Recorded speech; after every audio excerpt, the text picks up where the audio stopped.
Hello everyone! Playing more randomized Hollow Knight. I actually went to collect my shade off screen, mainly to go get a thumbnail. But today we're gonna be, seeing how far we can get into the game. Because we've got one dreamer. We have the major mobility upgrades. I think we're just missing Shade Cloak. So we're actually fairly close to being able to finish things. We've also got King Soul, so if we get Void Heart, we could also go for Radiance. So for now, I also kind of want to just collect the Grimkin Flames just because I can. But I'm also going to drop down through the fungal core to Deep Nest, because there's something I want to pick up in that area as well. So I've been reminded while I was moving through the Mantis Village to get my thumbnail for today, that the Grimchild will, in fact, attack the Mantises. I guess evidently he still considers them to be enemies, which is unfortunate. Oh yeah, we have a Whispering Root here. Might as well grab more essence, right? I've already forgotten what the other essence rewards were. Oh, I forgot there was an item here too. And I am using my Switch controller again, so I may make some dumb mistakes as I forget which buttons do what on this. Okay, Mask Shard. That's good. I don't remember what the essence rewards were since we got all. I don't think any of the remaining ones were as important to me as the Mantis Claw. But all the same, when we have opportunities to collect essence, we might as well grab it, right? No reason not to.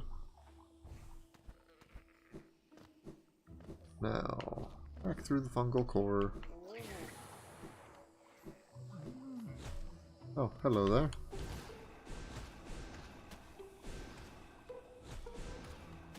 I love King Soul's passive soul generation, and I really am somewhat sad when I replace it with Void Heart, because like Void Heart is a plot thing, but it does nothing. Oh, I totally didn't realize that this was a thing. Huh. Is there anything here, or is it just a little shortcut? I think it might just be a little shortcut. Oh yeah, there's this fight.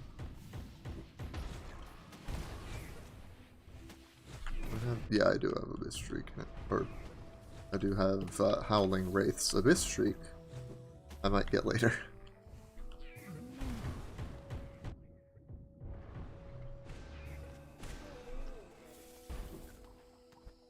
Now, we're coming up on the... Oh yeah, there's the Grimkin.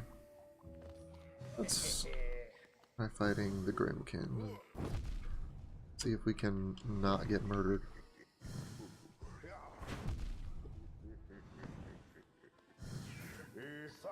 Funny that I say that as I'm getting wrecked.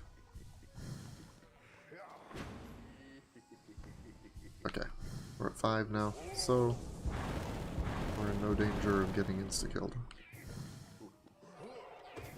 We can now take 3 hits.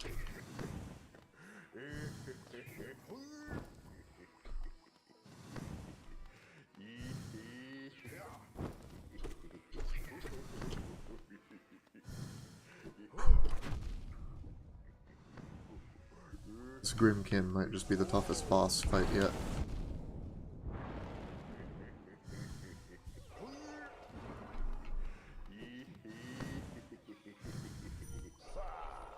Whoops, that was the Dream Nail button. Come on. Just don't do the flame pillars attack more, please. Crap, crap, crap, crap, crap. Oh. Thank you, Grim Child. You saved me. Whew. That was actually getting a little dicey there. Ugh. Is there anything over here? Just another mushroom dude to... Wait. Go here, can't I? Oh!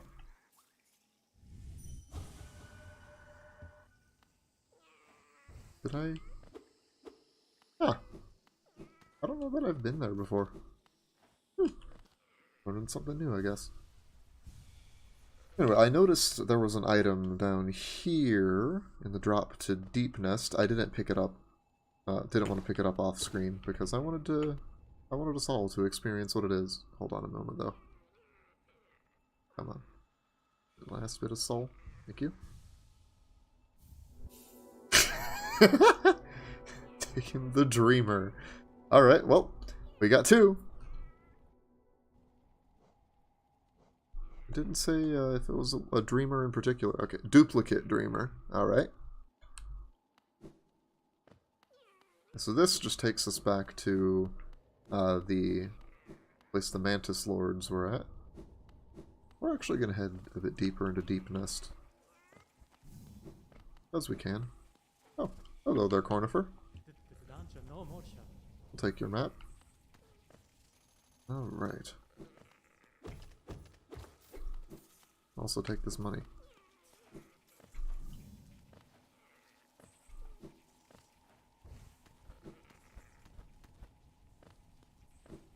The complete lack of background music actually really does add to the eerie atmosphere of Deep Nest.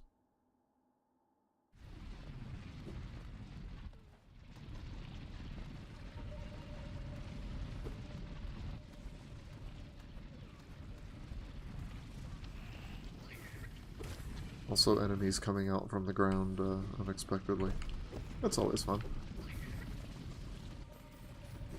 Nothing will be quite as freaky to me, though, as the Beast's Den's spiders crawling around in the foreground. So yeah, if anyone with, like, serious arachnophobia happens to be watching this, just... I don't recommend it. Much as I would love to have more views and watch time, don't do it. There's all sorts of creepy spider creatures in this area, so just don't.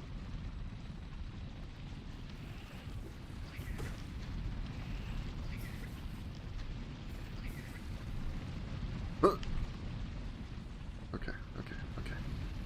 Aha! I was gonna say you can't outrun me, but he did. Dang. Ooh. Ah, nice. Alright, anything this way? Oh, top of head.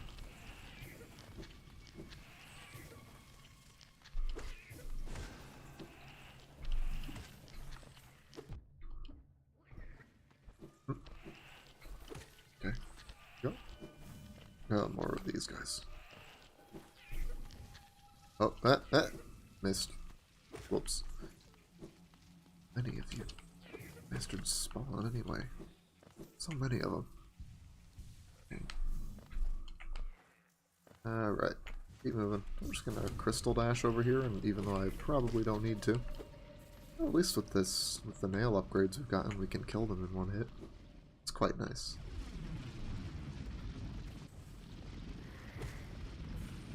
It does actually make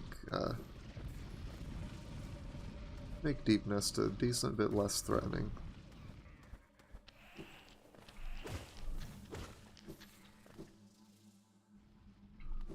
I think I always come to Deep Nest relatively late. This just does not feel like an early game area. This feels like a place that you're meant to go way late.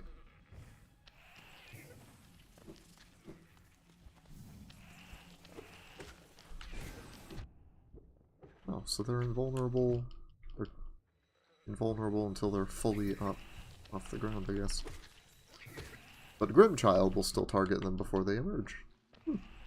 Cool.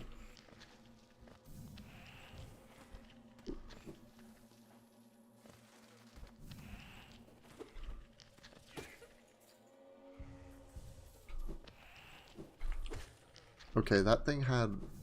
I guess I saw that, right? How one of them had, like, all but its back legs, Huh. Like, all but its back legs were, on the... Or just... Not even on the, on the ground. Like, come on, man. There's coyote time, and then there's that. We're back to the fungal wastes.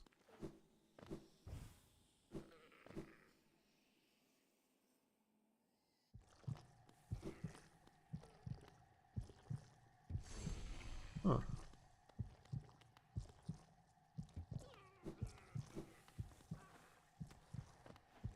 Forgot that this place was a thing.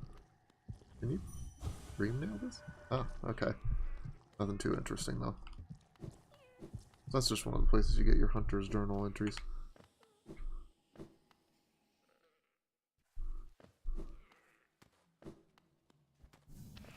I think I read something about the randomizer that mentioned the existence of the duplicate dreamers. But I didn't really think about it. I don't think there's anything in particular that triggers you getting a duplicate one. I think, if I remember correctly, I think I saw something that it's basically there as a sort of failsafe, a way to make it at least less likely that you get an unwinnable run. Because you need to get 3 dreamers. So obviously there's, you know, going to be problems if you get locked out of one of them for whatever reason. Oh crap. Is there another way around here? I don't actually remember. But we're going to try. I'm not very good at navigating Deep Nest.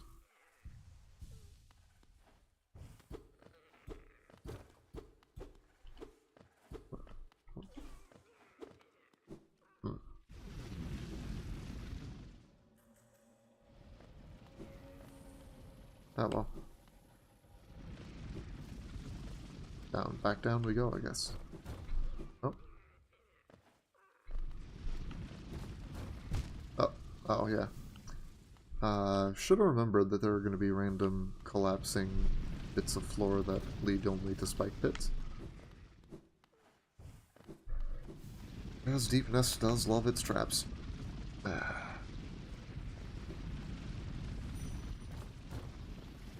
But, you know, sometimes those collapsing areas are the only way forward. If not forward, at least to a new spot.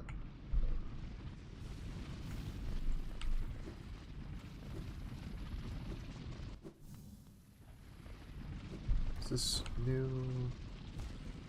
Yeah, that was a new spike pit.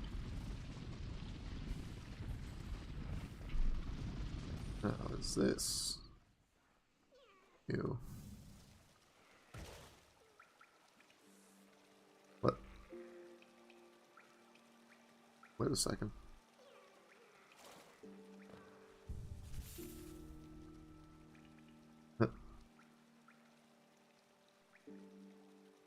I totally forgot that this was here. Also, not gonna lie, for a minute I thought that I had somehow made it back to this somehow, inexplicably, with the full map, that somehow Deep Nest had some sort of connection that made you fall down to the hot spring in the Forgotten Crossroads. Because it has a very similar background. If not exactly the same, actually. Which, like, yeah, I know, it's utterly absurd, right?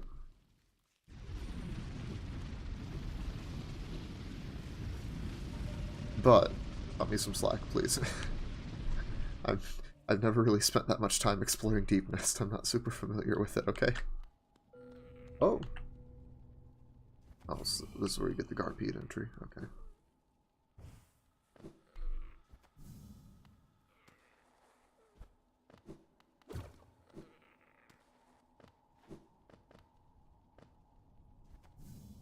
Nothing here. Really? Oh, yeah, we can't go here. No shade cloak. Yeah, I think we'll keep exploring around here for a bit, but then at some point we might just end up going... I just want to end up going Royal Waterways, to start dropping down to the Abyss. Because with King Soul we'll be able to get into the birthplace and get access to a few things at least.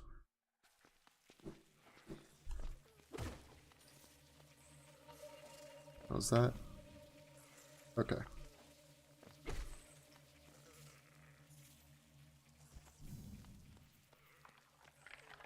Yeah, I was waiting for you to do that.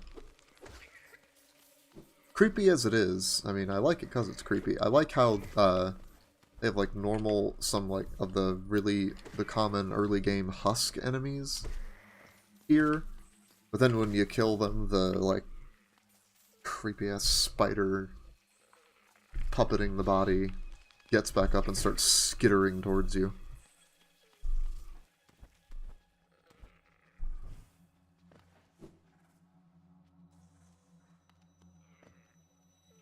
It's a lot of spikes.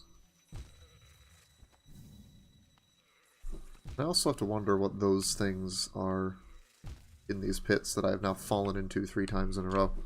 There we go.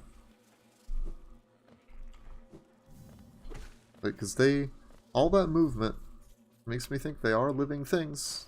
I'm just not sure what. Do I want to know? Oh. Yeah, otherwise I wouldn't be asking the question. Should I want to know? Probably not, honestly.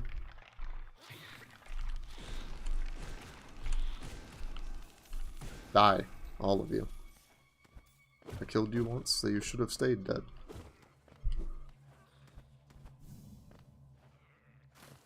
All the creepy stuff in this place. I can definitely see why the Mantis village would keep things sealed off. Why the lords would not want anyone messing with Deep Nest unless they can take on the lords themselves.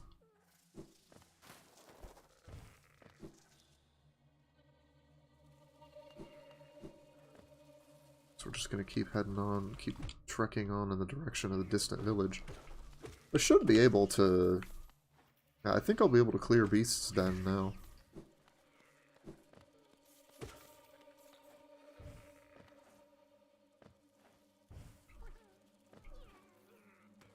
I think if I... I hear a grub.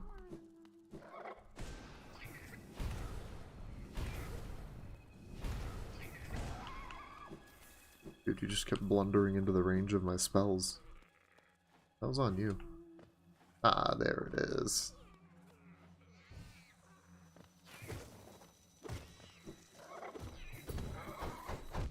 Ouch. Oh. Busted something open.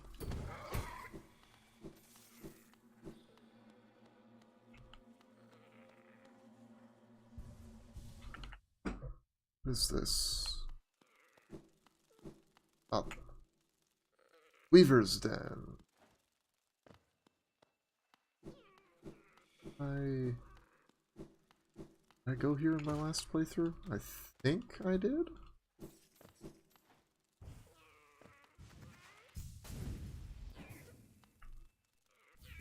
Ale ore.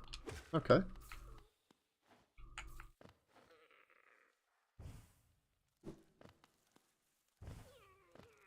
I would assume that this is where you normally get Weaver Song, but I don't remember. It would make the most sense. I think that's right. It sounds right, but I mean, of course it does. Weaver's Den, Charm's Weaver Song. Why wouldn't you get the charm that gives you a bunch of baby spider minions in the the deep dark spider-filled corner of the world? And that egg became a Wanderer's Journal. Cool. Still... Hey. Where are you going? I think it's kind of funny how that first rancid egg I grabbed turned out to just still be a rancid egg. And that was the sole reason I thought, oh, I guess rancid eggs don't get randomized for whatever reason. Maybe they want to make sure you can still get your jade back if you need to or something. Not sure why, but I'm not a modder.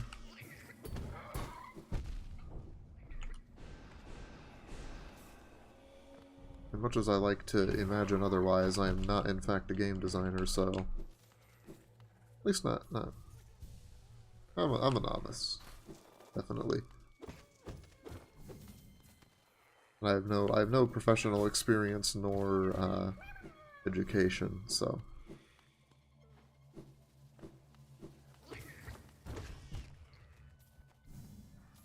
And again, I'd imagine most modders don't really either, or they probably don't have the formal education, but depending on what kind of mods they're making, they're gonna have a whole lot more experience. The question is whether it's any good or not. Which I suppose is the question I must also ask myself for like all my like tabletop gaming homebrew. So I guess technically that I could count that as design experience.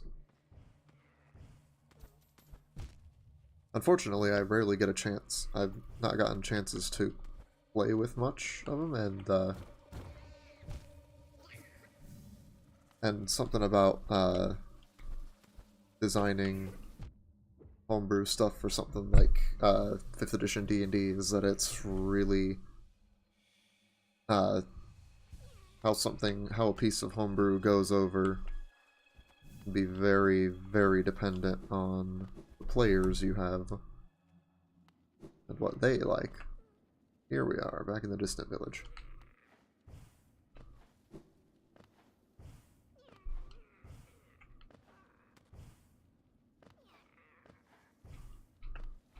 So I love how the buildings here are just these giant balls of webs. Okay, we can still, but our friends will still escort us to Hera. So I wish you could dream nail them. Because like you have to do this to advance in the normal game anyway. So I don't think it would matter if you could read their minds and see that they have unusual intent for you.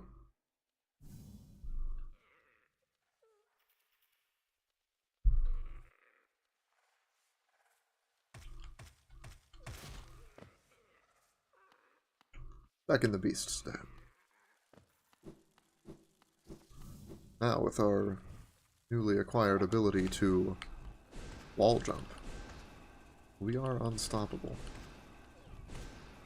No obstacle will stymie us here.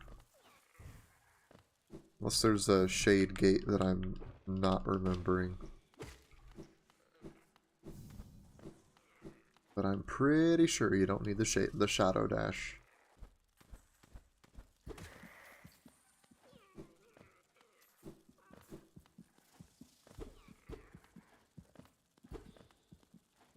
Hearing that kind of heartbeat sound, what is that? Can I get to it? It also occurred to me that it'd be kind of interesting if there were like more things that you could only break with spells. Like you've got the Desolate Dive breakable floors. Oh yeah, the Rancid Egg. Oh, and that actually is a Rancid Egg. I wonder if that's because when you kill them, they're just guaranteed to drop one, and if that doesn't, then the randomizer, or did I just get another Rancid Egg randomized into a Rancid Egg? I'm never going to know, am I? I feel like this is a question that will haunt me forever. I will never truly know if I'm getting actual rancid eggs or randomized rancid eggs.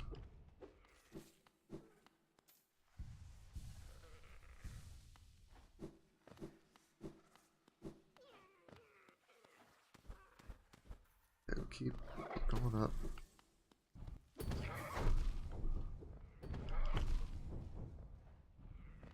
I like the visual design of those guys. I don't know what they're called. I don't know what most enemies in this game are called. But these ones, how they use the... like, you know, just about everything has a mask, and that uses, that one's mask is actually just a gigantic set of foreclaws.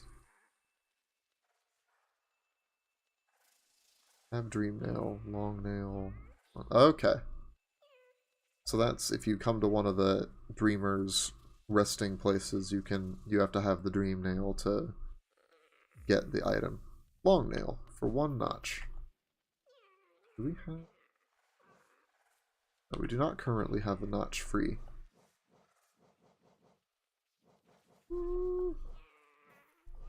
I could see myself taking off Grimchild for it, for long nail though, since I do like long nail.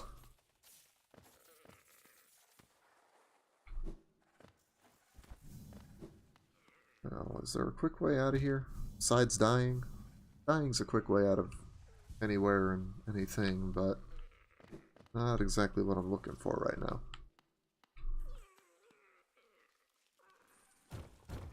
Ah.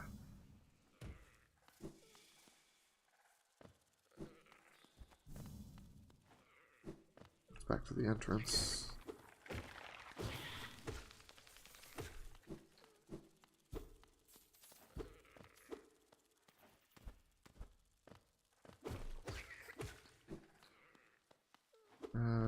Dead ends. Okay.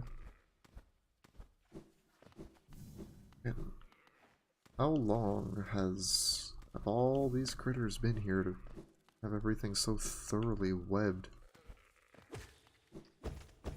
It's kind of amazing, honestly.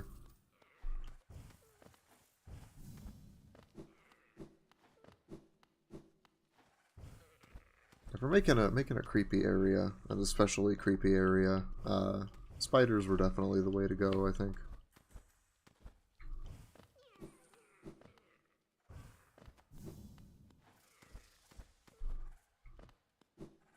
Okay. I'll just keep going this way. Do this one. Do you get out of here? I really don't remember. But at least I'm finding more money. Can't go wrong with more Geo. Oh, hey, it's one of you. Eat spells.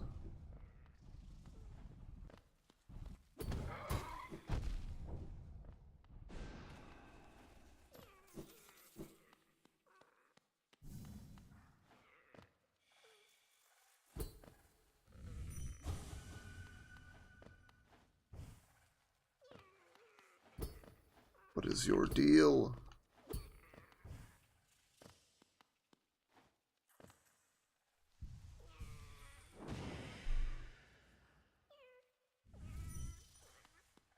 Can I do something to you if I have a Biz Streak? I think that was the seal that popped up.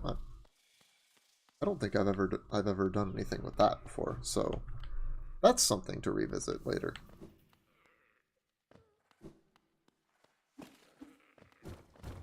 Bench. Okay, I think...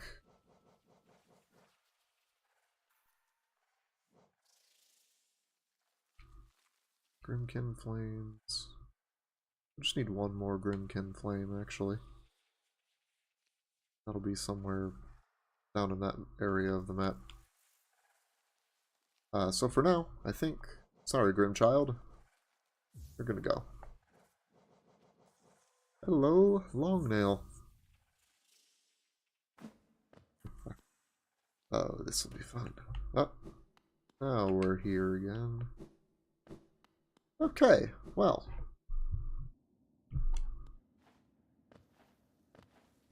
Deep Nest was productive.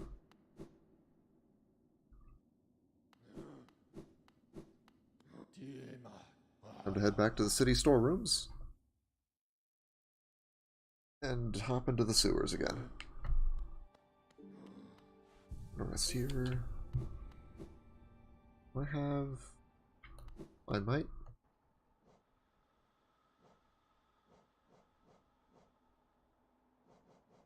Do I have enough money to get up to the pure nail? Let's see. I've got things I can sell to Lem, too, if I need to. I can get pure nail, though.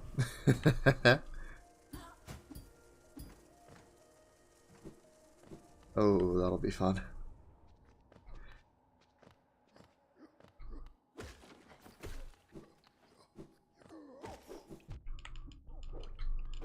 Having the pure nail would, of course, make any future boss fights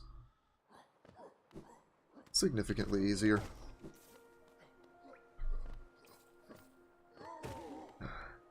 I feel like I've had Grimchild on for so long that it feels kind of lonely without him. But it's all worth it for that longer reach. Sorry, little buddy, it's nothing against you. Just I like Longnail better. Sure, you give me some extra DPS, but Longnail lets me hit my enemies from farther away, rather than relying on you to do your periodic ranged attacks that do less damage than my nail strikes.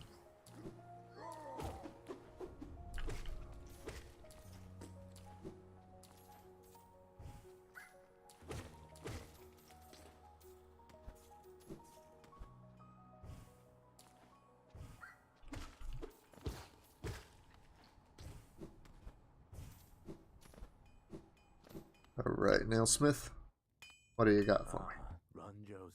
So I do have some pale ore. 2002 pale ore.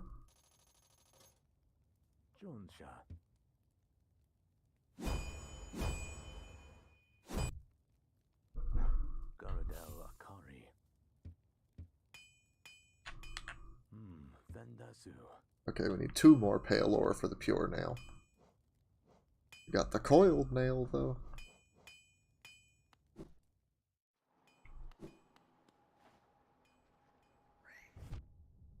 So we're now up to upgrade number 4. Or technically upgrade number 3, but we have the 4th level of nail.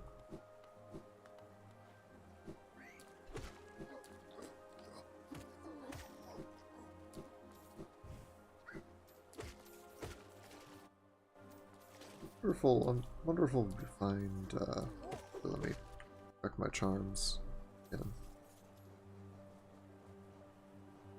Man, I'd love like a 0 cost Mark of Pride. I would also have loved a 0 cost Unbreakable Strength, but at 3 I'll still use it.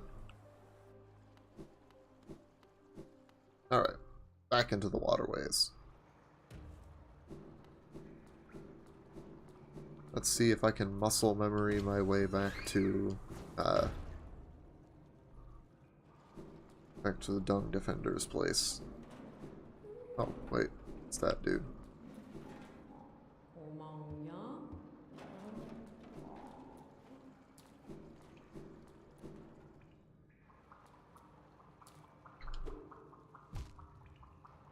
Don't fall into the acid. It is not the way to the Dung Defender. I love how I can insta-kill those things and they'll just instantly pop up as they die. Just so they can deflate. Probably kind of cruel of me to say that, but they do look funny when they die like that. You know, maybe it's good that I'm doing this, that I'm currently on such a small scale that no one's gonna clip that out of context.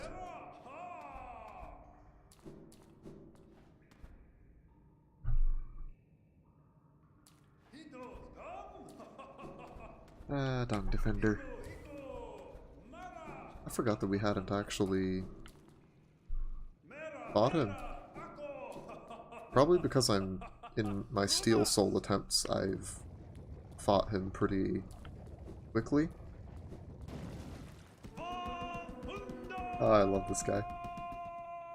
He's just having a good time while fighting you.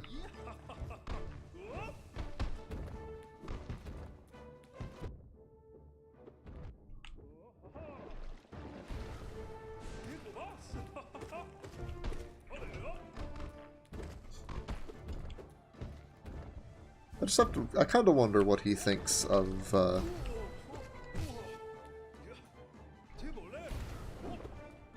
what he thinks of the fight. Since he does seem to be having a good, just kind of having a good time with it, especially how he starts to laugh. It sounds like when he gets when he staggers. And also it took me reading the wiki to realize that you could stagger him by diving when while he's burrowing.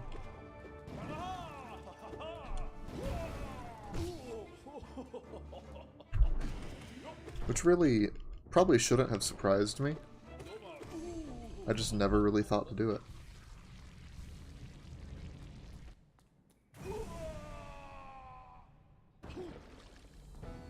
Now, what does Defender's Crest get replaced with? The Stag Nest. That gets me into Howling Cliffs.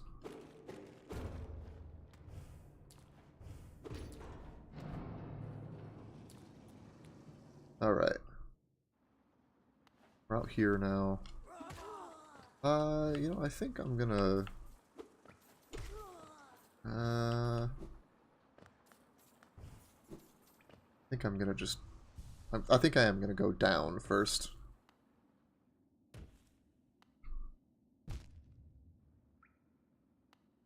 It's going up, I believe. Yeah, that won't take me anywhere great interest at the moment, mainly because I know there are a bunch of items I'll be able to access in the Abyss. It occurs to me I've actually got enough Geo that I can throw into the well and get something from there. I want to say that's... is it a Mask Shard or a Soul Vessel? It's one of the two.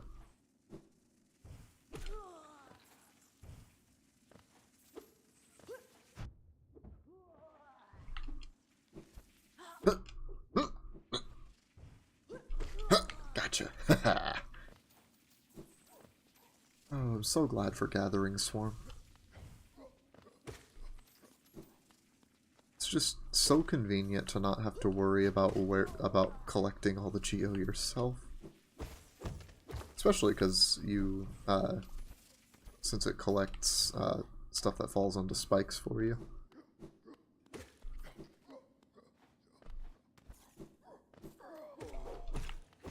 So is it just me, or do those city guards there sound, I don't know how else to say this, but old? So,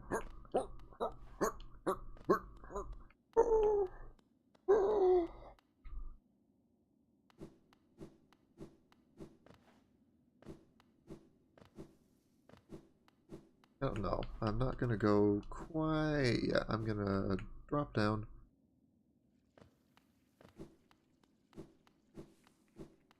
Grab the map if I can remember. Oh yeah, this will also, the Ancient Basin. That's what this place is called, not the Abyss. Oh, it's a Soul Vessel, I think. Yeah, I think it's a Soul Vessel, actually. Drop all Geo into the fountain for a hidden station stag. If I want to go to the White Palace... I think it requires 3,000, if I remember correctly, so, but I don't know if it actually just lets you drop everything in. So I'm gonna just buy Cornifer's map of the Ancient Basin real quick. Okay, it does just limit it to 3,000. Alright, so we've gotten the Stag Nest and the Hidden Station Stag. I hadn't realized that the stag station access would be randomized. But, like, now I'm actually really liking it. Liking the fact that it is, because it gives you, opens up even more opportunities for sequence breaking.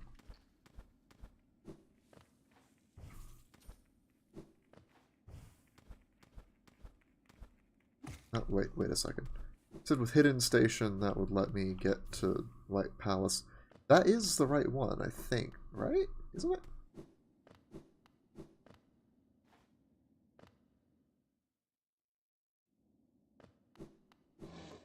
Oh, hello. You're a mall lurk, I believe. The little Maulic, or is it a lesser Maulic? Oh, the Maulurks are... Maulurks are the ones that are on the ceiling, I think.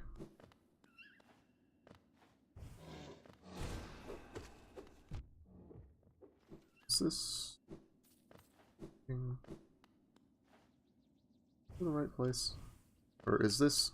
Oh, wait. This is... I'm going in a different direction than I thought I was initially. This is going to be...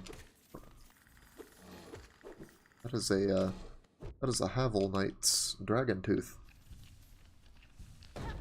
Or... Oh, wait, no, it's just cloths. Hello. Yeah, I dealt with them.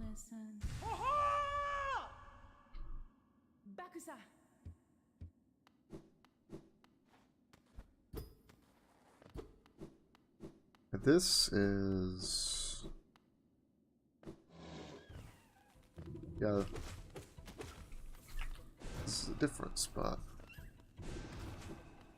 Not the way to... Broken Vessel. Yeah, this isn't Broken Vessel. It's a mask shard. Hey, we got a new mask. I was just thinking, I saw the infection globs, and I was like, wait. This isn't Broken Vessel, right? Broken Vessel's up higher. And I think I'm correct in saying that. And how did that explosion not break that beam there?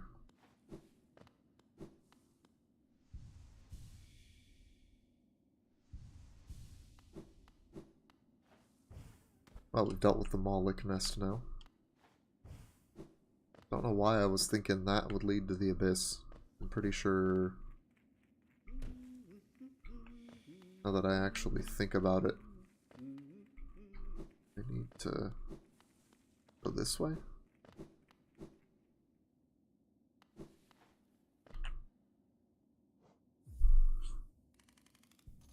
I'll get another bench. Yeah, because we need the Crystal Heart to go through here. I kind of wish that if you had King's Soul on, that it would just refill your soul to max when you rest at a bench, because there's not much of a reason other than impatience, like I'm displaying right now, to wait. It's not important, but there are the light seeds. No, this is the way to... Is this... I'm just gonna stop trying to remember where things are. I really need to do that. Oh, hello.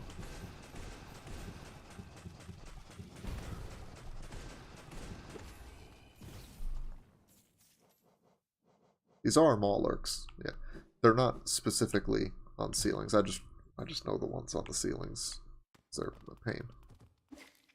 Okay, all these light seeds though. I know I said I'm just gonna shut up about trying to remember where things are, but all these light seeds are really making me think this is... We're actually going to Broken Vessel, aren't we? Yeah.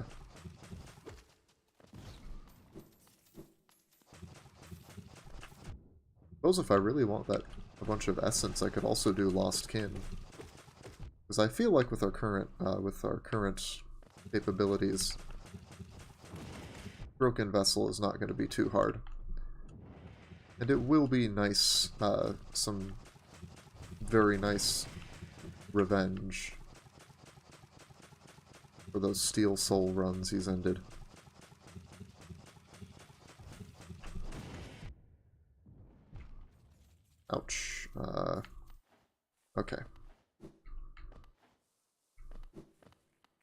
another one. Down here? Yeah, okay. Hello. Money. Okay. That is not what I hoped for at all, but 80 geo is 80 geo, I suppose.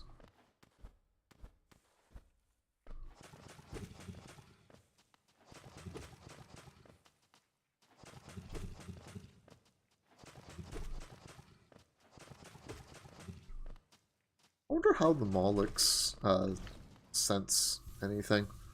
They don't seem to have any visible sensory organs. Definitely no eyes, but I don't... Actually, maybe those are eyes all over it?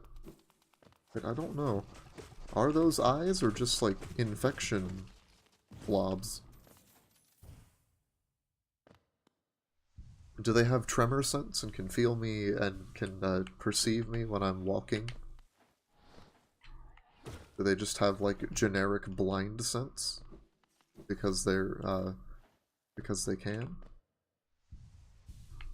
Okay, now that I'm talking about this in D&D terms, I kind of want to like stat some of these critters out. Scaled up to normal humanoid proportions rather than being bugs, of course.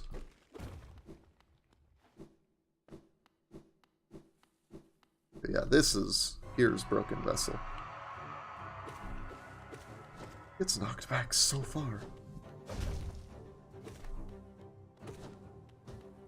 I like this fight.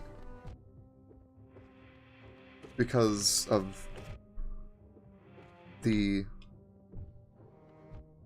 some of the familiar kind of moves he uses. Like it's a dash slash. Wow, that was really fast. So Spiral Nail screws this dude up. And then the empty shell reaches out towards its sibling one last time.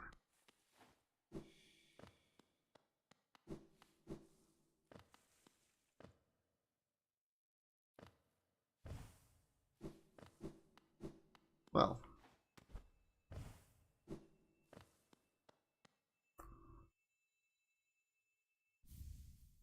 Vessel Frag. Cool. Yeah, I think I like how he's got like a dash slash sort of attack, and that dropping strike that he does is also somewhat reminiscent of just your normal down strike combined with like the Desolate Dive. And the infection incorporation into various moves does make it feel like a vessel reanimated by it. Oh, whoops. It's not gonna fall there again.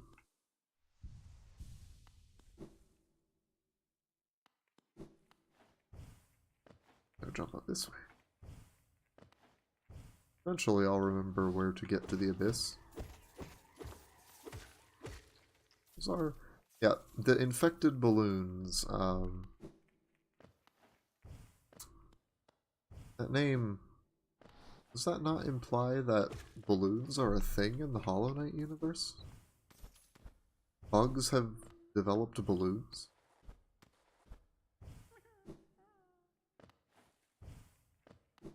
Oh yeah, I remember doing this in my casual playthrough and taking me a little bit to figure out that I'm pretty sure you're supposed to crystal dash. Which makes sense, as I'm pretty sure that is the intended solution, because to get to this part anyway, you have to do the crystal dash. You have to stop. You are forced to learn to stop yourself while you're doing the super dash.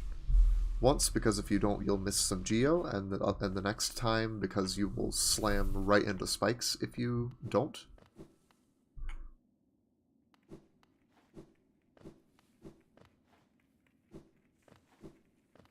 And I don't think the game ever really forces the issue like that at any other time.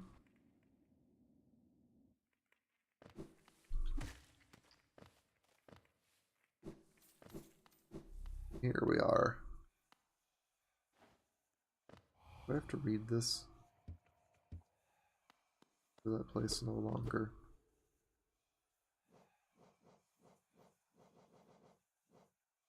Oh wait, it's not King's Soul I need, it's the King's Brand from Kingdom's Edge. I was wondering, like, wait, why isn't it opening? Oh. Yeah, you don't have the right item, idiot.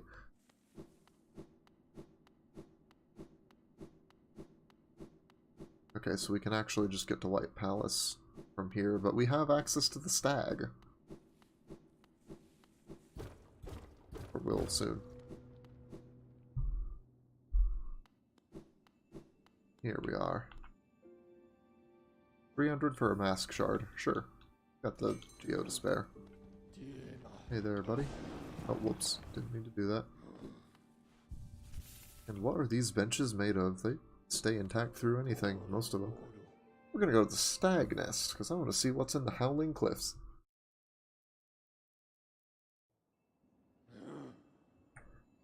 And we get an item too.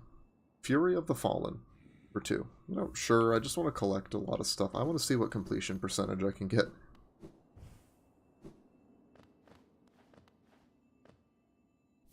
A rancid egg. Okay. Some quality items here.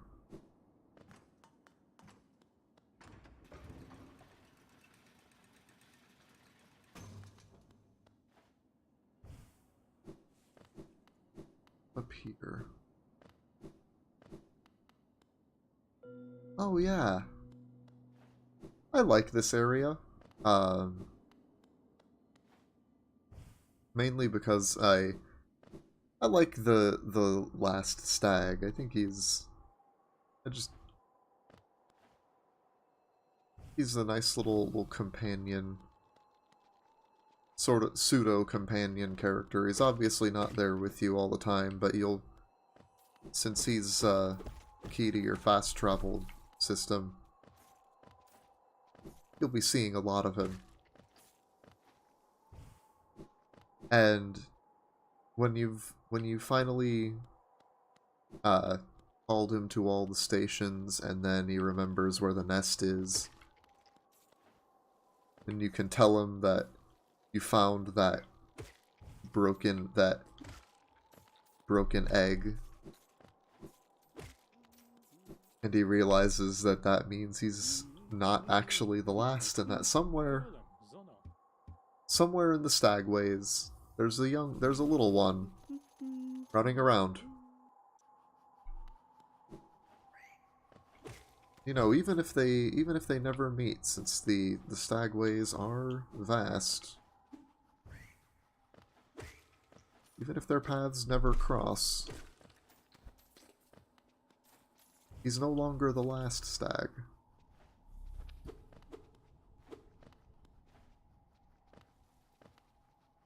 And I like how it's also reflected by how his little nameplate changes from the last stag to old stag.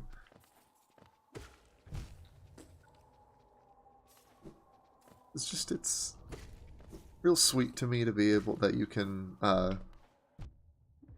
go out of your, that for no real benefit, you can go out of your way to inform the stag that he is not the last of his kind.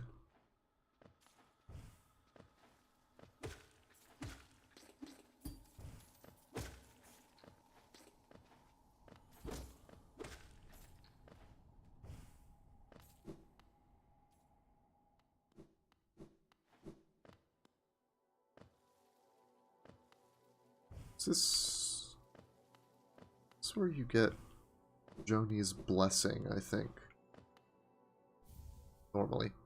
Get a mask shard. I guess it's fitting that we get a health-related thing from Joni's grave.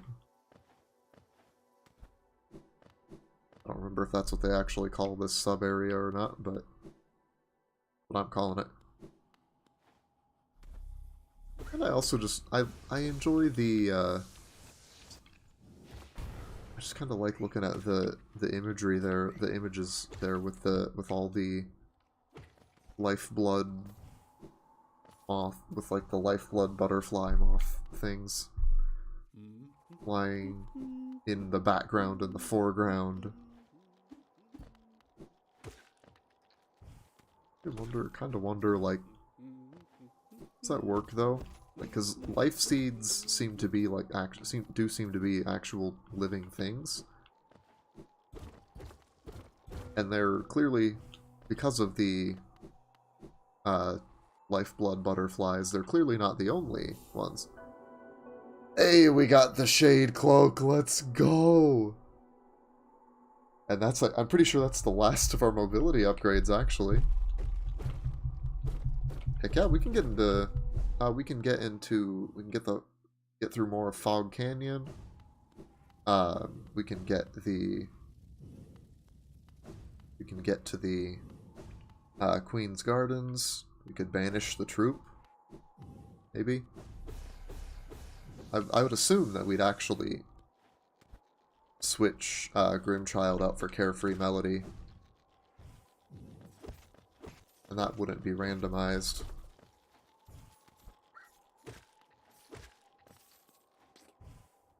Considering you definitely... There's no way that you'd be able to get Carefree Melody and Grimchild at the same time unless the Randomizer mod installer that I used also included a mod to let you have an extra charm.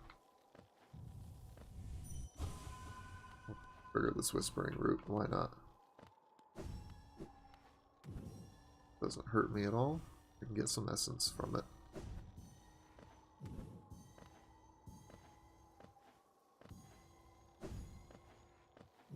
I wish you could get more essence from the roots, but the vast majority, the overwhelming majority of the essence you'll get really is from the warrior dreams and dream bosses. But it's, I do kind of like having to do a bit of platforming to get all the essence. I feel like you could almost make a mini game out of this, like, if it was timed, turn it into a test of your platforming skill and knowledge of the area. Try and collect as much of the essence as possible in as limited time.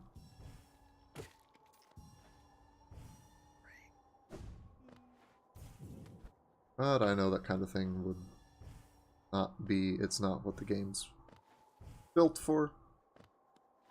And there is definitely something to be said for keeping a tighter focus on what you're, especially on doing what your game is good at. Though I would personally, at least, rate Hollow Knight's platforming fairly highly. I'd put it up there with the... I'd say it's pretty even with the combat in terms of just how good it is.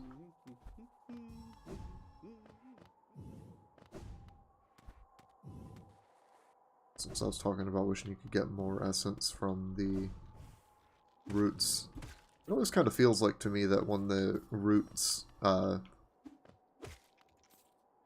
grow after you've collected all the essence from them, that you should get like an extra chunk of essence on top of the ones you collect. Just feels like it just kind of feels right to me.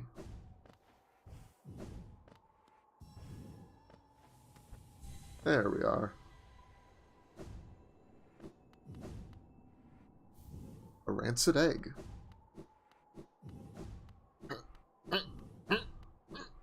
There's no point to doing this, but I like to just get as close as I can to the edge of the world.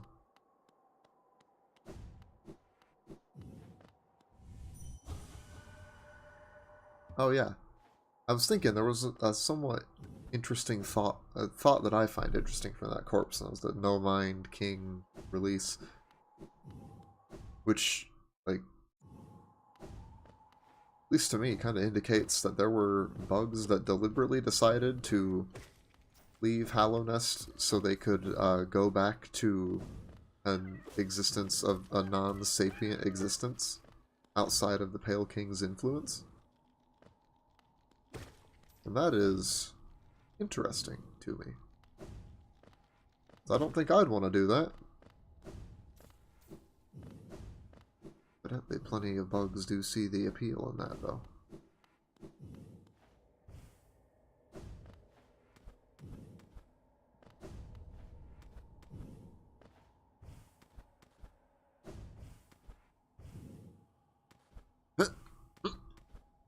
Come on. There we go. Here.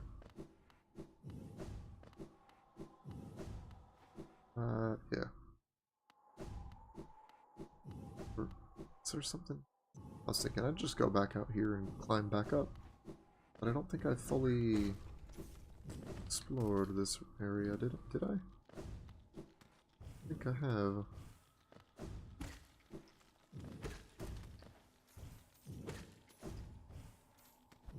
No, I don't believe I did.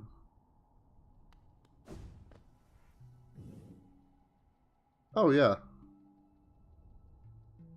Back to Green Path. Alright. Where to next, then? I think we'll head down into Fog Canyon.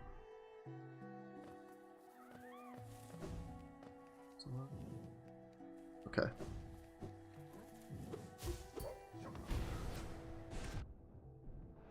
Yeah, we'll head into Fog Canyon. Maybe grab the map there, and from there, yeah, I think I'll go Queen's Gardens. So there should be some stuff for us to grab there, and I can go kill the Trader Lord, which I feel pretty confident in. Plus, we'll have Cloth backing us up, which is unfortunate to an extent. Because, well, if you know, you know.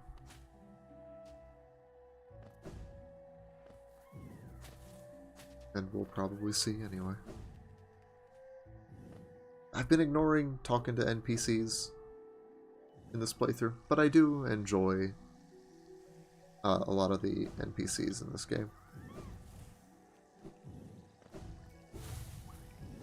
Like, even, like, I think I do enjoy just how absurdly self-aggrandizing Zote is.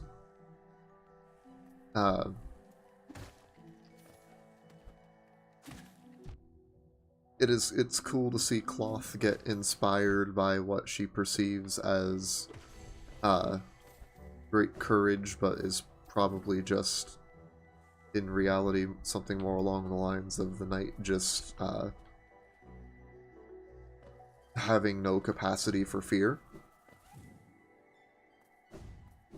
But nonetheless, she is inspired and moved to action, even if it ultimately has tragic consequences.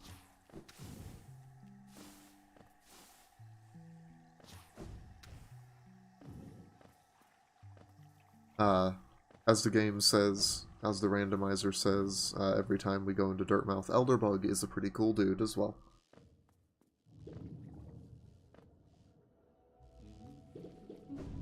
Hey, we can buy the map here. Ah. Now, I just want to know how Cornifer got through here. But I do really like Cornifer too, but, one, how did he get through the shade wall? And, I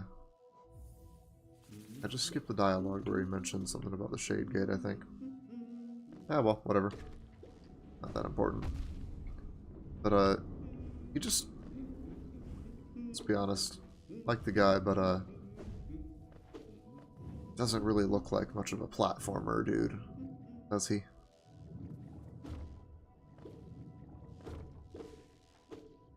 And yes, I could have gone into the teacher's archives, but I don't really feel like doing that right now because I don't care to fight Umu. Not particularly a fan of Umu. Even if it does even if it does let you fight alongside Quirrell, which is nice. Quirrell is also one that I like, because he's another sort of pseudo-companion character.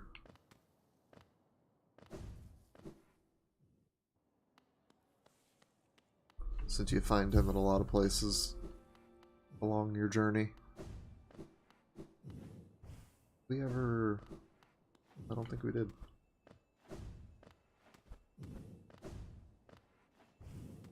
Yeah, now that we have the proper abilities for this, that was a cinch. Oh, we got a King's Idol. If we ever need money. I have tons of it. Alright, our Queen's Station.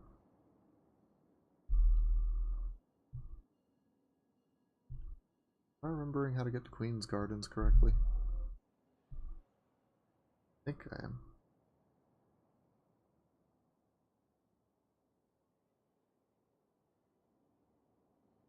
Am I? Hold on. Hold up.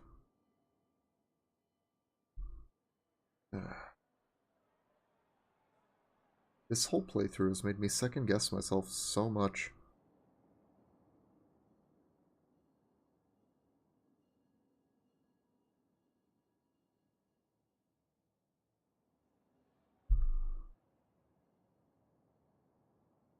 This connects to Fog Canyon, right? I think it does. The green path.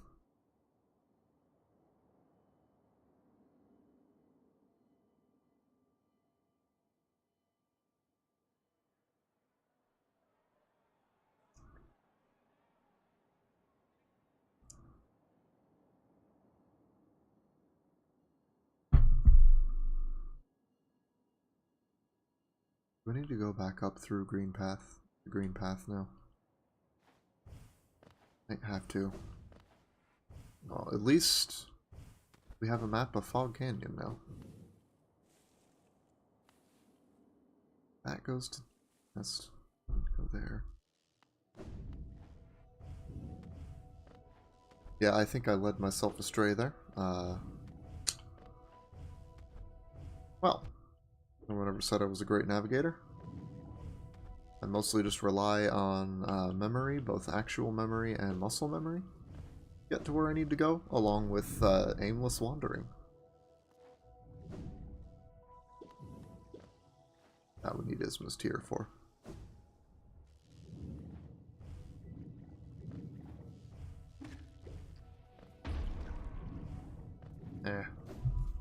Can't explode me when I'm too far away from you now, can you?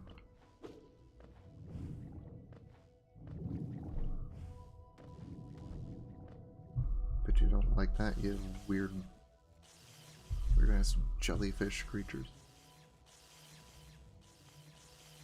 It's an overgrown mound. If there's anything for us there. Actually, wait. Is there? Oops. Yeah, another reason. Another reason not to go into the teacher's archives. Still no Isma's tier. Lacking the ability to swim, it would kind of screw us. Or at least make us susceptible to a lot more damage. Okay, wait, I led myself astray in two different ways, because I thought, oh yeah, Fog Canyon, that gets us to Queen's Gardens, right? My mistake was going all the way to Queen's Station for some reason. But I did remember correctly that we needed to go to Fog Canyon. I was partially right. And partially wrong, but whatever, I'm counting it as, I'm calling this a victory. Oh yeah, they've got those platforms that fall away. Oh, whoops. How did I not see you, dude? It's annoying, but it's cool how they sometimes play with It's a Wanderer's Journal. Okay, so now I have gotten 2 rancid eggs that have randomized into rancid eggs. Hello, Cloth. There are just a few spots in the game where enemies do things after you die, after dying. And yeah, it's kind of annoying if you don't get out of the way fast enough for these ones that grow their spikes one last time. I think well, it means they're still a little bit of a hazard, even after you've dropped them. They're not nearly as annoying as they were. And it's not like they're reanimating like they do in Deep Mist.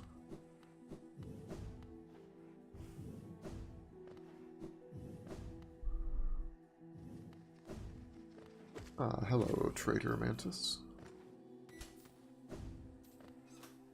Yeah, that's a lot of what we'll be contending with here. I think I honestly kind of like the designs of the Mantis Traitors over the regular Mantis enemies. They're not super different, but the differences that there are enough to give me a slight preference. So where is the map for Queen's Gardens? I cannot for the life of me remember. Hey, it's a challenge room. Oh yeah, they can throw their blades at you. Or maybe they're just like, I don't know, swinging so hard that they somehow create like air blades or something.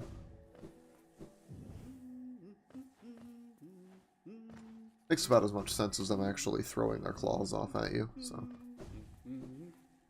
There you are.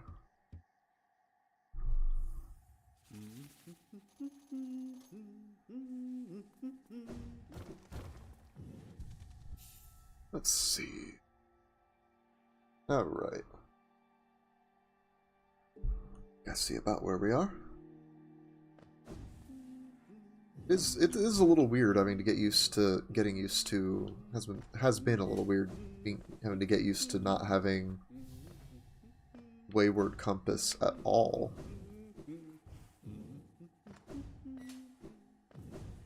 It's like, have we even gotten it, or is it just overcosted? Yeah, we haven't even gotten Wayward Compass. And it's like, it's not important, like, at all, really. But it is nice. It's just one of those things that's... It's just it's a convenience. And obviously not something I'd have in my charm setup if I'm going to fight bosses or whatever, but it's nice to have for just wandering.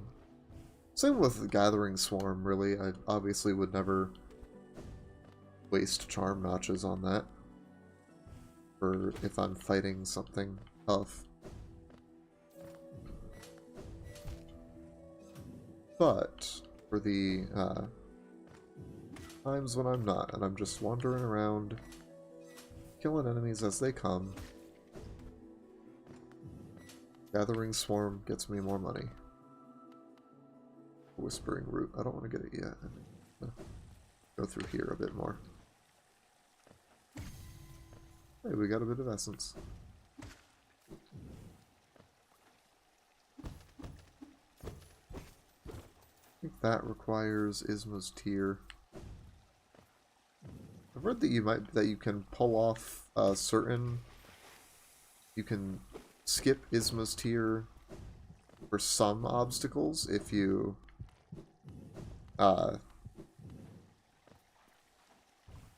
like, you have to do some shenanigans with the super dash. I do not know how to pull that particular brand of shenanigans though, so I'm just not gonna worry about it. I'm gonna say, yeah, that's a little beyond me right now. So how about I just not grab that Whispering Root now.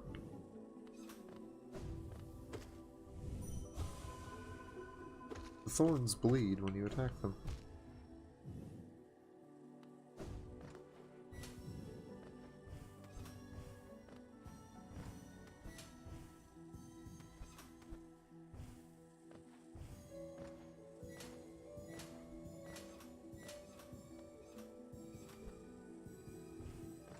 sound of gathering the essence is just so satisfying.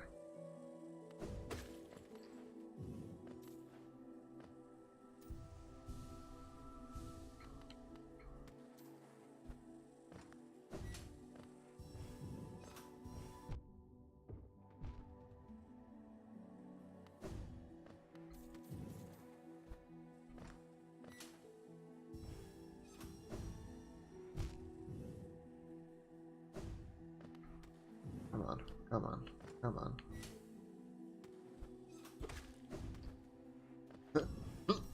There we go.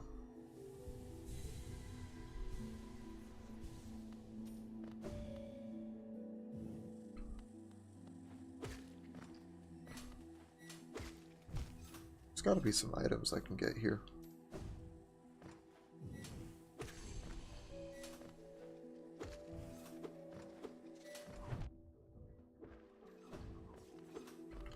Gotta be something to justify my coming here than just going to kill the Traitor Lord to satiate my own bloodlust.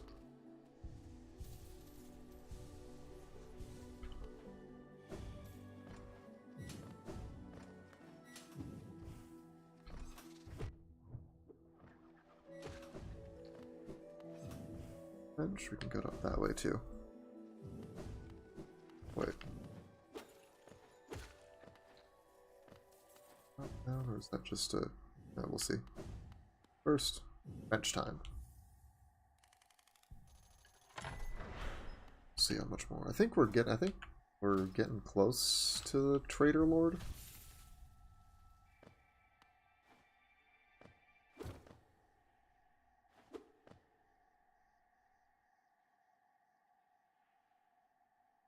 Not gonna mention that.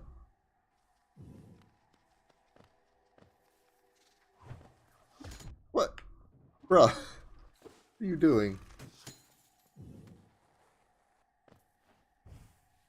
An attack down after me like that? Come on. Oh, that's just a dig move.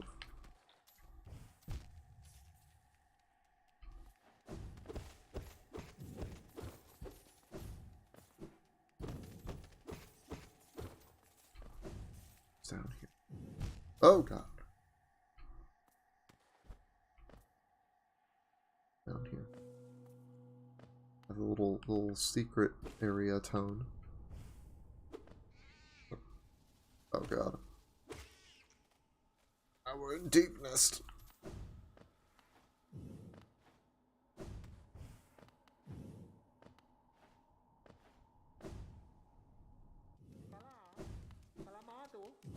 Oh, this is the mask maker. Oh.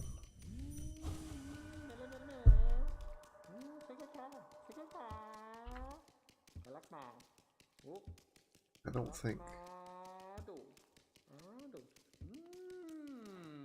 mask maker has anything for us other than just somewhat cryptic talk about masks and faces. That does bring up something, kind of a interesting little point about how having a face or a mask, in other words, a false face, is at least another, is at least part of what defines, what helps bugs define themselves. It's like since the bugs of Hallownest were not were able to become sapient thanks to the Pale King's influence. Did they also need the masks to do that, to gain a sense of self? Or to define what they were? Or did the need or desire for masks for those that didn't have faces come from their newfound sapience? And with this connection between masks and defining and the focusing and defining of the self. Why give the vessels? Why give the vessels masks? Was it that as a way of kind of constraining the void within them? That would make the most sense, I think, because otherwise, why give things that are supposed to be empty vessels something that is used to define oneself? The vessels are, after all, just supposed to be empty things that simply hold,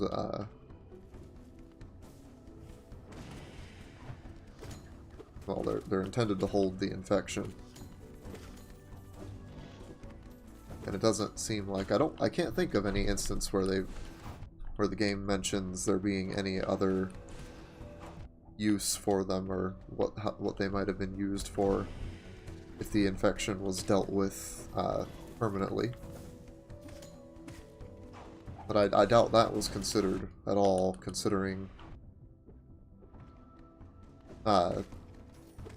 everything, a lot of things we see in this game. I don't think the Pale King really cared at all about about the vessels, except for how well they could fulfill their ultimate purpose at containing the radiance and stopping the infection. Considering how many discarded ones there were, and how many tries it took for him to get it right, and how the whole point was to make something mindless, something that wouldn't and couldn't think or act, or at least not think for itself. Act, perhaps, though I would be surprised if there was any intent to give them much free will. Probably to give them some sort of, they'd probably have been intended to have some sort of some capacity for, like, making their own judgments for the sake of determining how best to do their thing, how best to serve their intended purpose. Do you have any thoughts, giant bug corpse? No? Okay. Sad. Not sure what these things are supposed to be, but I can't help but think of frogs with how they jump around.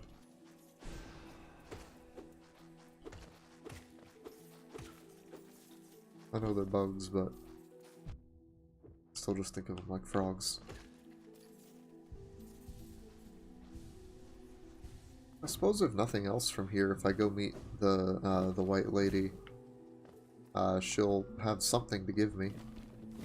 It won't be a King's Soul piece, but it'll be something. Hello there. He is. Body of poor Drya.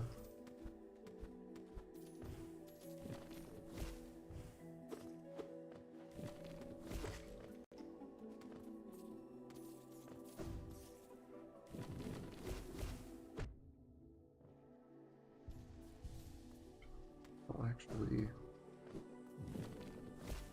know that I remember off the top of my head how to get up to the white lady.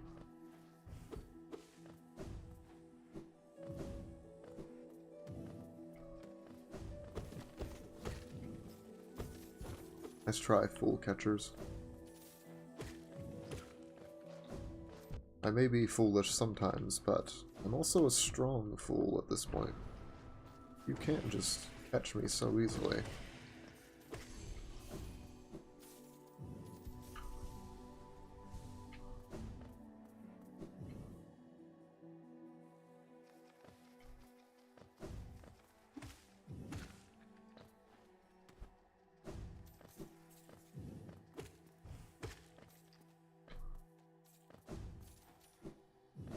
Trying to figure out what it is about the mantis traders that I like more than the regular mantises.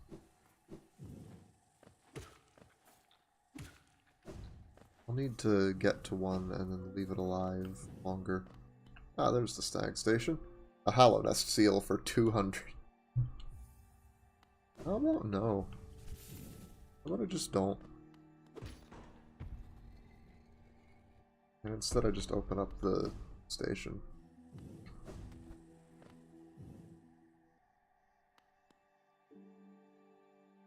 Hollow nest seals don't go for even close to that, do they? Well, they probably go for... Do they go for 200? I want to say, isn't it like 50 or something? I never bought the warrior grave marker. Yeah. Leave Marmu.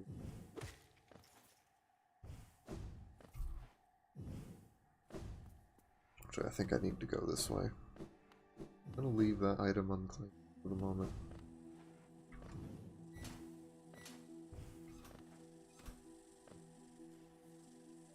This will be this, yeah. Is this?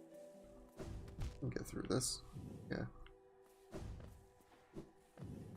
Did I already go through this? I don't, did I? Oh yeah, this is the grave of the trader's child. We'll have to go higher to get up to the white lady.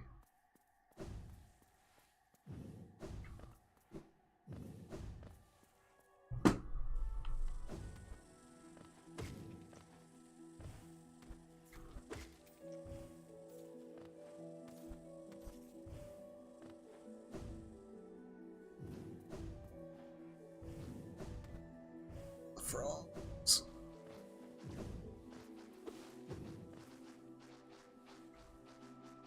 Wait.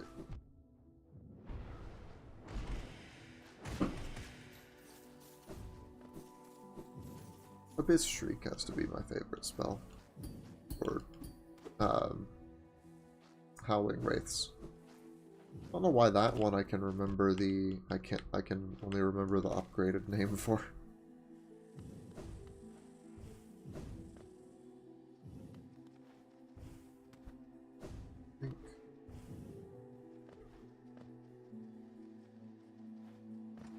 White lady. Huh? Not having Wayward Compass is actually making this a bit more challenging, but I think I'm on the right track.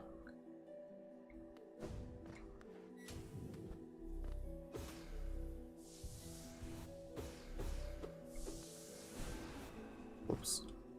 Ah! Barely touched it. And it still drops.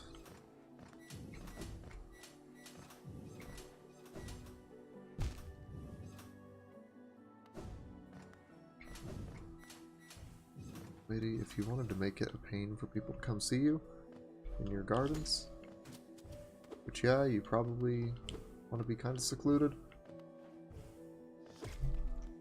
you did a real good job. Amazing, in fact. Ah, okay. I forgot you could destroy those for a second, and I thought, wait, am I just blocked? Okay. I think I like the,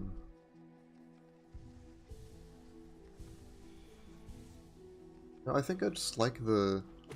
Part of it is I like the Mantis Traders, that different color palette a bit more. I feel like I'd have to look closer to see if I'm just seeing things or if this is true. But I think the claws on the flying ones have a somewhat more like angular design, have some more I guess it wouldn't be inaccurate to say that they are edgier, which is likely no small part of their appeal to me. Because, you know, edgy things can be cool. Can you, like, split up, please?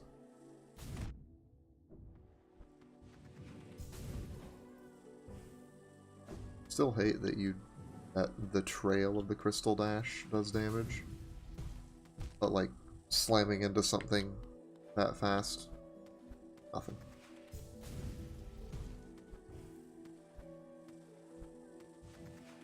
So I wonder if anyone's ever done something like killed like some boss, one of the really hard bosses with just the dash trail.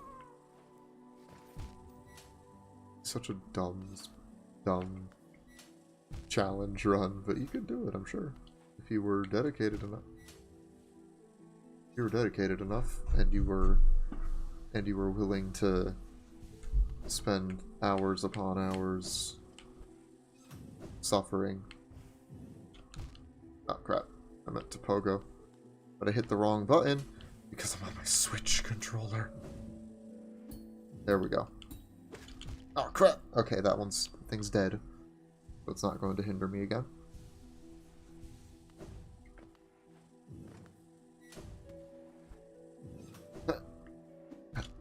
Mistimed that file. I mistimed that bad, dang. There we go. I think my one issue with Longnail is, one sort of issue I have with Longnail is actually that the range can kinda screw you up when you're trying to pogo if you're used to the normal range. Well, then it's more like you switch back to normal range and you're like, wait a sec, I can't pogo now because I'm too used to the long range.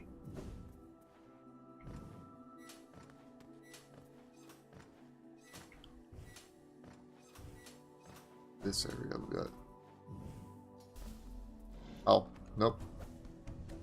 Here he comes. For the standing mantis traders, I think I could honestly take or leave them. I do think it's cool that they all have like the bigger claws.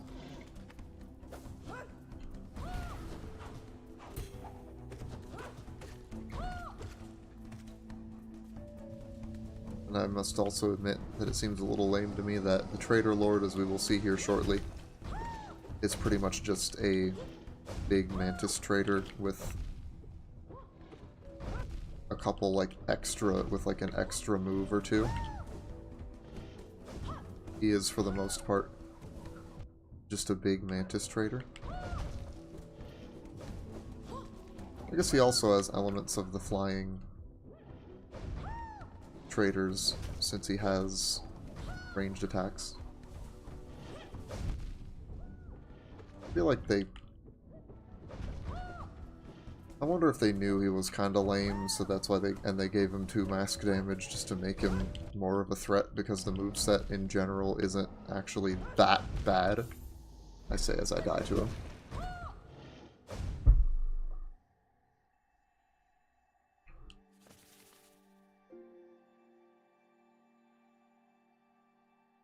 It's not gonna be that tough to get back.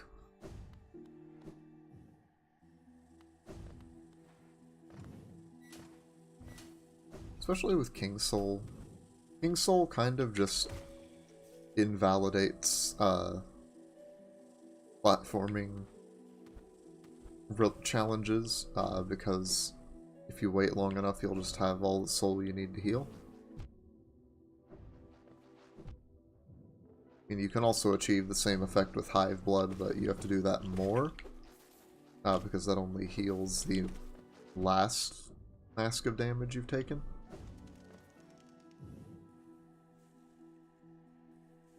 Wrong place, isn't it? Yeah. That big corpse there is that marker on the map.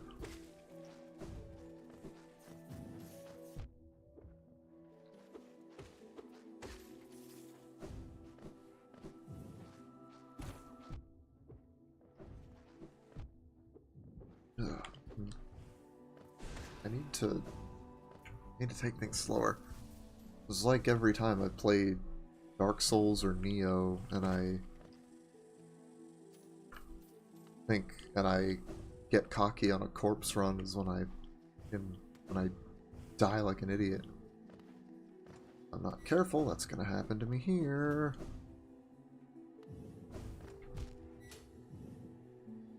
Just need to be a bit more patient, cautious.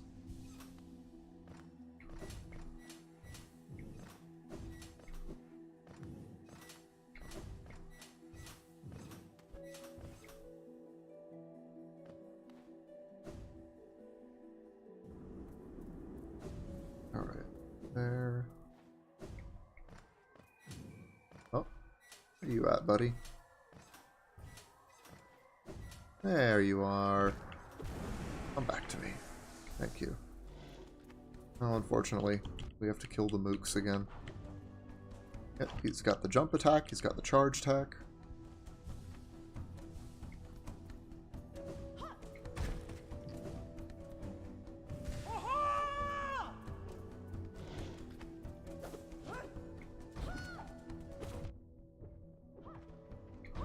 I think, Raider Lord has the spinning blades and the shockwaves. That is about it. Otherwise, he's just kind of a fancy ground mantis trader.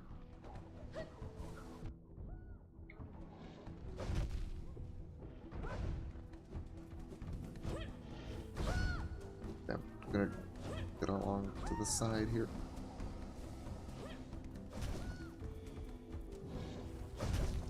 Like, I did think it's nice. It's cool that they take advantage of how you need the Shade Cloak here to.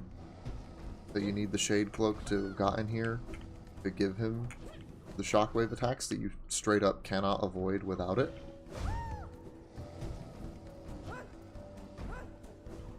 It's like, yeah, you need this to get to this point anyway, so it's actually totally fair to give you an attack that you have to dodge through.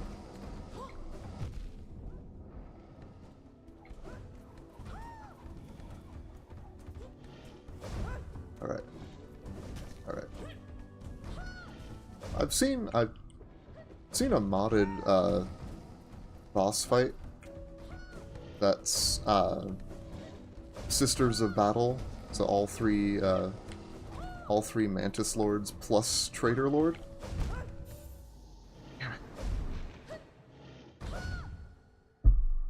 And that, I kind of want to try that sometime. They're. I feel like it wouldn't be quite so great as Sisters of Battle just are by themselves. Because, man, you think 2 Mantis Lords at the same time seems overwhelming at first, but becomes an absolute joy as you master the fight. 3 is even better. And Trader Lord just is not made to mesh with their movesets, I don't think.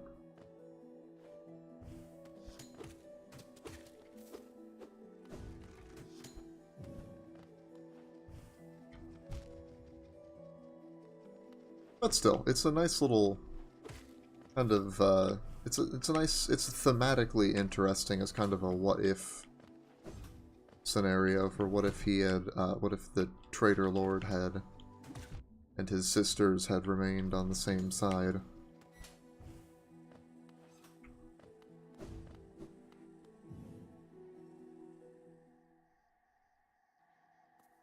Wait a sec. Went too high. I think. Yeah.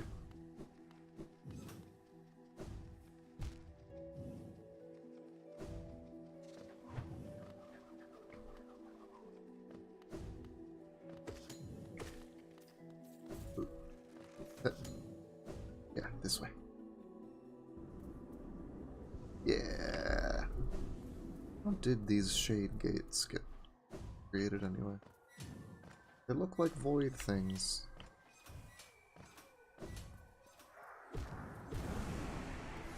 Say for sure. deal with them is.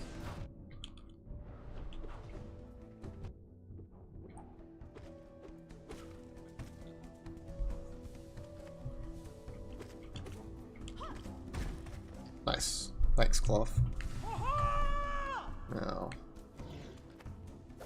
how did she get up there anyway? And how long had she been waiting up there? Specifically was it specifically so she could drop on down to smash a traitor?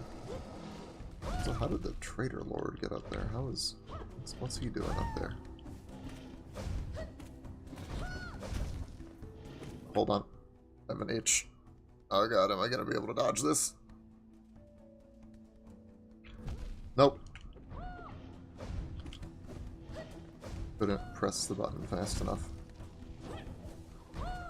Quick focus, I would have no problem healing between attacks. Significantly harder though without. I don't think we've even gotten quick focus, have we? Okay.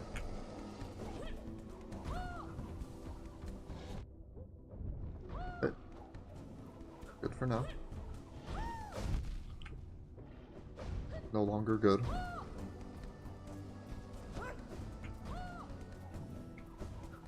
Shit. Okay, we're not dead. Okay, Cloth, just keep attacking for... Okay, yeah, maybe I just thought this dude was easy because I had quick focus and was able to heal a lot faster. Because quick focus, you have like... you get a window between like every attack to get a heal.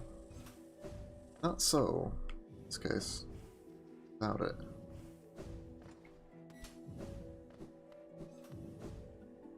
My god, I'm gonna do this. It'll probably end up being the last thing I do today. Beating the Traitor Lord. Ouch. Beating the Traitor Lord and talking to the White Lady.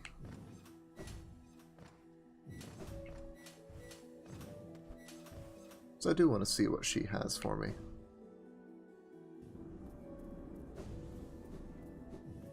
And I'm hoping for something good.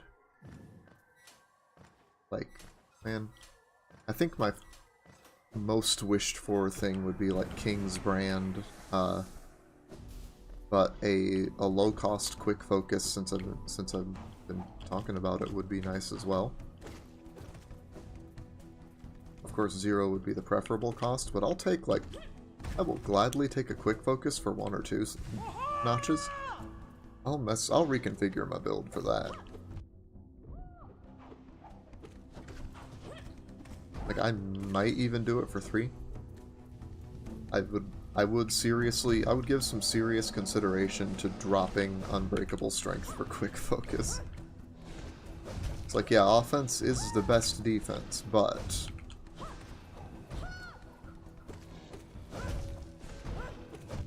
ouch.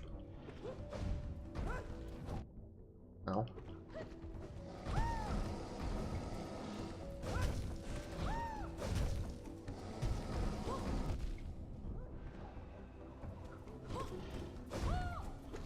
But quick focus is also really good.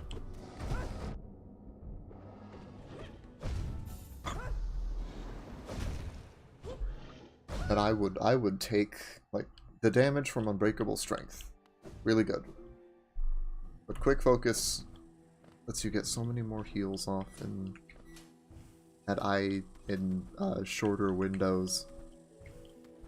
And like, if I were better about just not getting hit, then I would be like, yeah, Unbreakable Strength all the way. But I'm not, so now that's an important part, I think, of figuring out your play style, is to also just acknowledge your skill level.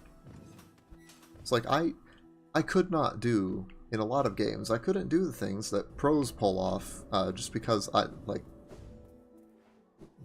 in a lot of games, going all in on, like, offensive stuff, or whatever the equivalent is for your game of choice.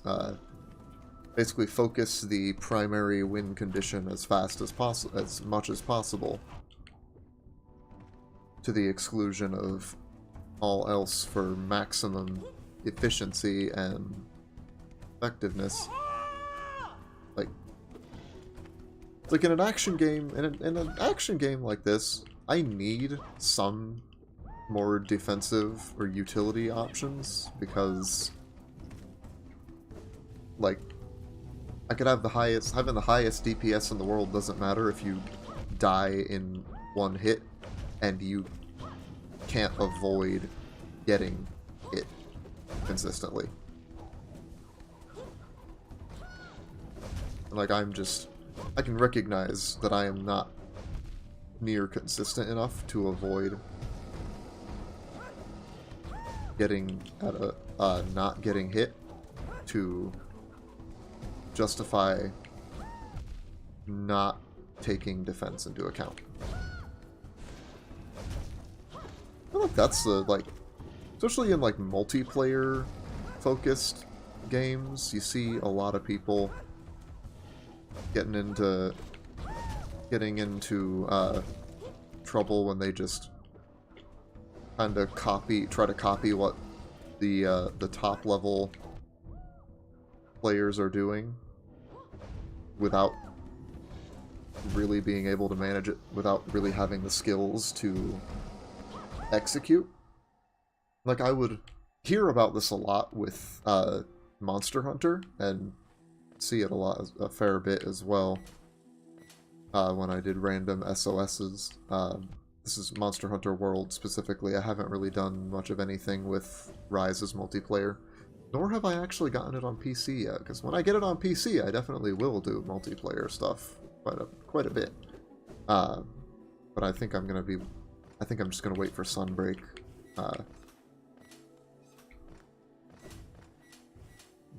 I would see, like, you know, you get people trying to copy the so-called meta sets as much of a meta as there can be in a purely co-op game,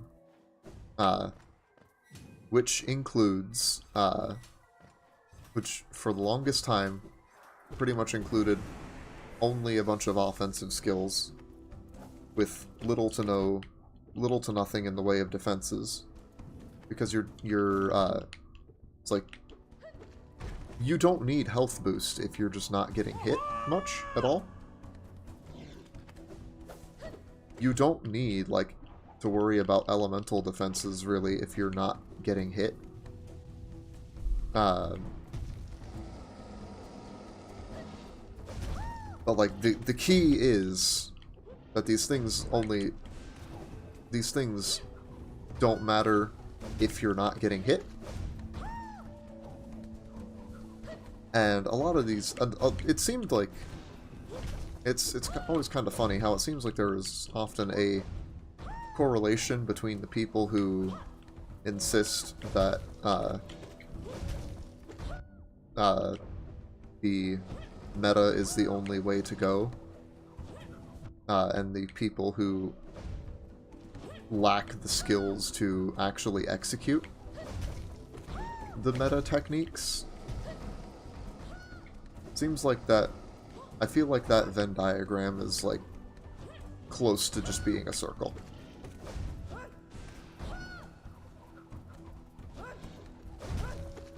Especially because, like, in a lot of games, you tend to see much more measured takes from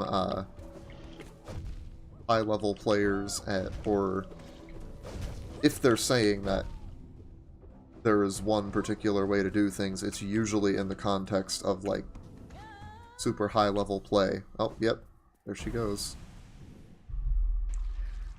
And that's another thing that the Trader Lord shares with the lesser Mantis traders.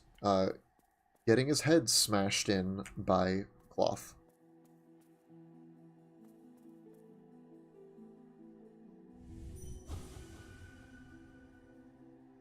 Alright, buddy.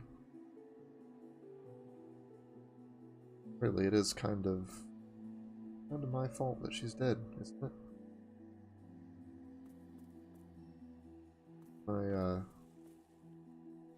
I hadn't been so inspiringly courageous, you might not have come.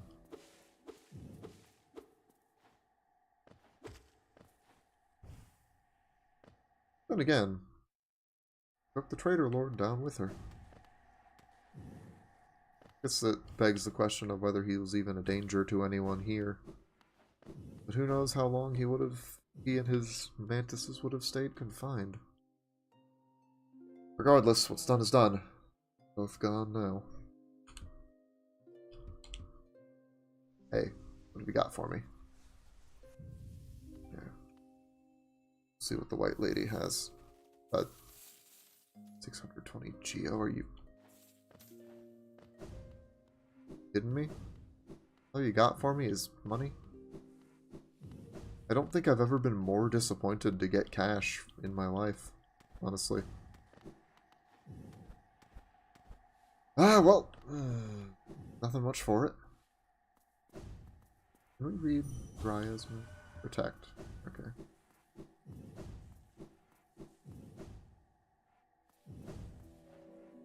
To see if any of, like... Oh, Moth's ghost. Through battle of mighty warriors. Climaxed everything I could have hoped for.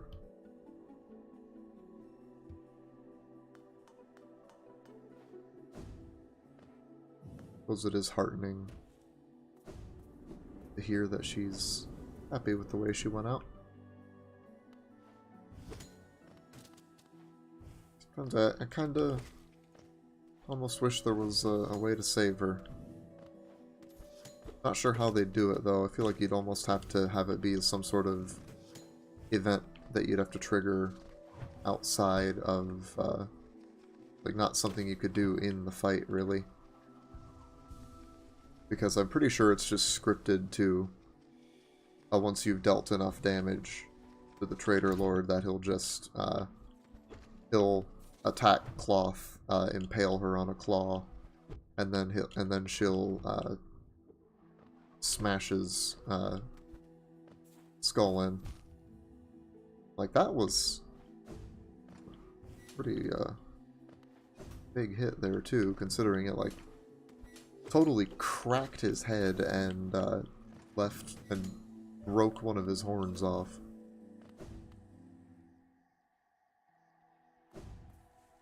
Like, Moth does not mess around. When she's in her death throes, at least.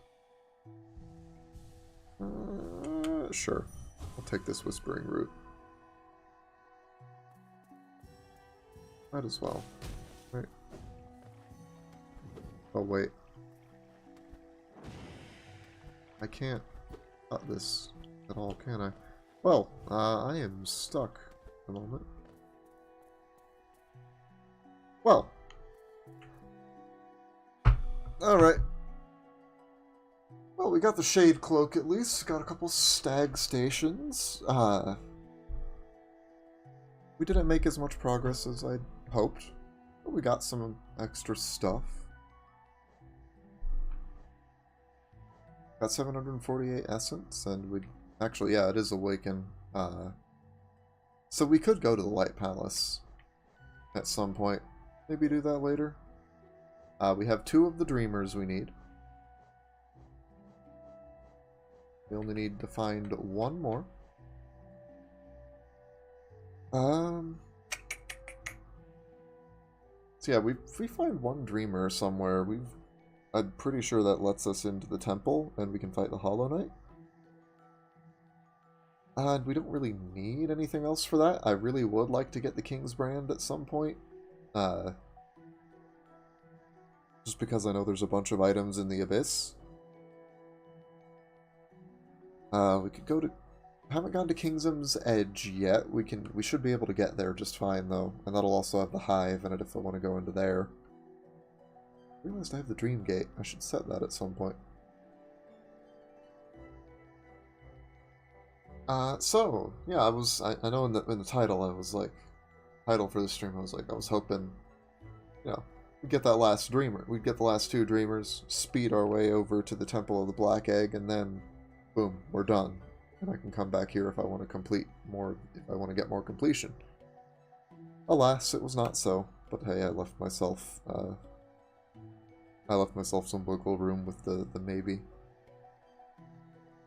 So I think next time, probably gonna. I'm gonna head to Kingdom's Edge, see what we can get there.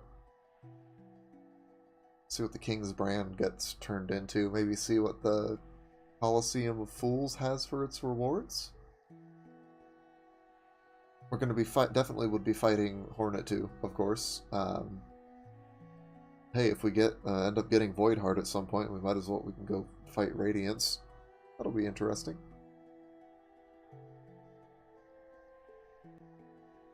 So now we've got, I think the only mobility-related thing we really need to get is Isma's Tear. If you consider that a mobility upgrade, because it just lets you swim. Aside from that, we've got, like, just about every essential thing we need. So there's really not a whole lot.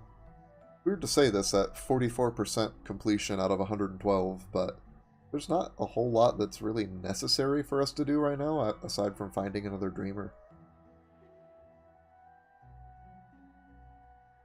So I think that'll be what we do, probably be what we do next week.